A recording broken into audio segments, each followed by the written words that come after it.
What's going on, guys? Welcome back. So I made a video similar to this one a few weeks back talking about Shane Wright and Cole Caufield, comparing the two as individual talents. And the reason that I made that video was because I was almost certain that Shane Wright would be selected by the Canadiens first overall. I went to the extent of literally calling them teammates and that it was confirmed. And, fast forward to the draft, I saw that and I was like, okay, this video does not really make a lot of sense anymore. So I think that we should kind of make a couple of adaptations. So here we are redoing this video, but only this time making the adjustment of replacing Shane Wright with none other than Juraj Slafkovsky, the man who was actually selected first overall by the Montreal Canadiens and will be joining them next year as he just signed his entry-level contract, which is pretty cool. So we're going to be talking about these two as individuals and as teammates because I do feel it does raise a pretty interesting discussion, and that's where you come into play. So I want to know your thoughts in the comment section below of who you think out of Cole Caufield or Juraj Slafkovsky will have the better career, because I really do think that 3-4 years down the line, when this team is actually ready to start competing again, these two players in particular are going to be two of the most vital on the team, minus like Nick Suzuki.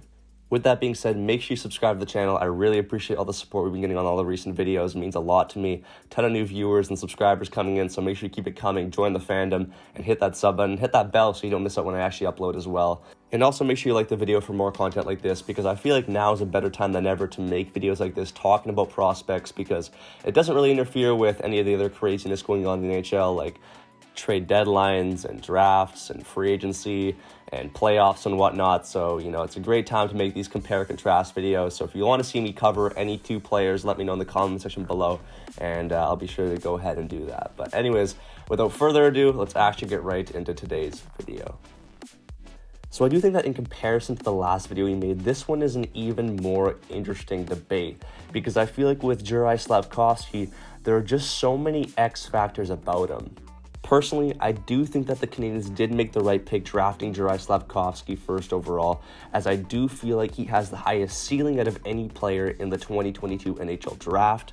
And although he has proven to us before that he can play at the pro level in the Olympics and the World Championships, dominating against current NHL players, I've seen so many people argue with the fact that maybe Juraj Slafkovsky won't be able to continue this production on the Montreal Canadiens next season and for years to come, and that this was nothing more than just a flash in the pan.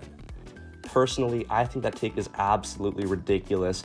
There's no way you can tell me that this guy isn't going to be an absolutely dominating player in the NHL level at 6'4", 230 pounds as an 18-year-old. I don't think enough people are realizing it how crazy that actually is. You have no idea how much I wanted this guy to be on the Canucks, for them to trade Miller to the second overall pick to the Devils, and pray that the Canadiens passed up on him with Shane Wright so the Canucks could snag him at number 2.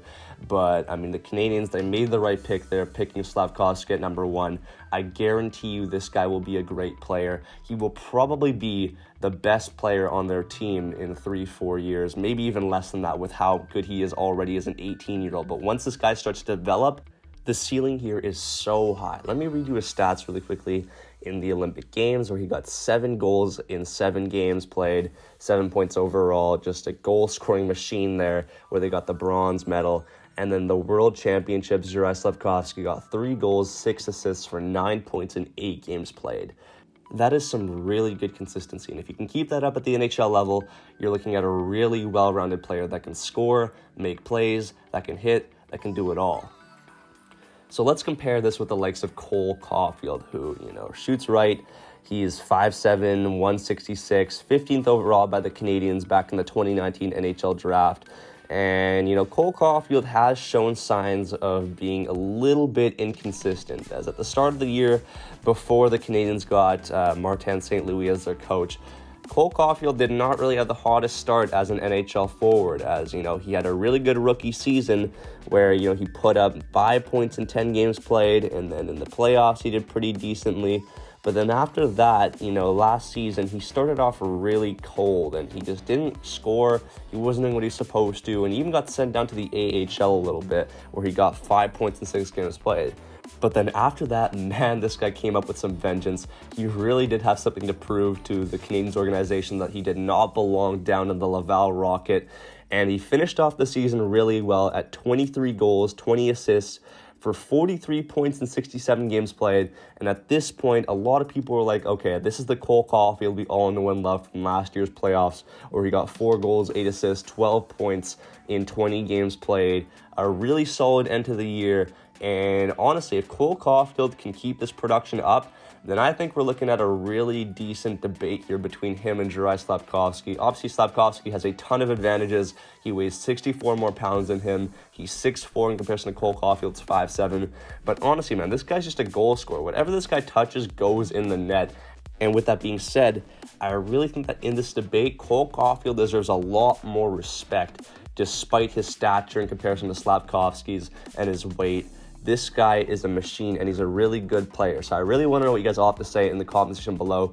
Who do you think out of Cole Caufield and Slafkovsky will have the better career, will be the more important piece to the team? Because, I mean, I know you can make the point that, these guys aren't exactly the same type of player. Slafkovsky more a power forward. This guy just more an elite sniper. But ultimately, who do you think is more valuable? That's the question that I raised to you guys. Let me know in the comment section below. Personally, I'm going to have to go with Slafkovsky here, just barely edging out Cole Caufield, as, this guy, he just looks so good, and I really do think that he's going to be a special player in the NHL. Cole Caufield can still prove me wrong, and he's still a really good elite goal scorer, but Juraj Slafkovsky just has all the tools ready, and I really think he can take it to the next level. So, I mean, we'll see. Could be wrong, but I'm interested to see how this all pans out in the future. But with that being said, I think that's it for me, guys. Thank you guys so much for watching. Make sure you hit that subscribe button, like the video, and I'll be sure to catch you guys all in the next one. Peace.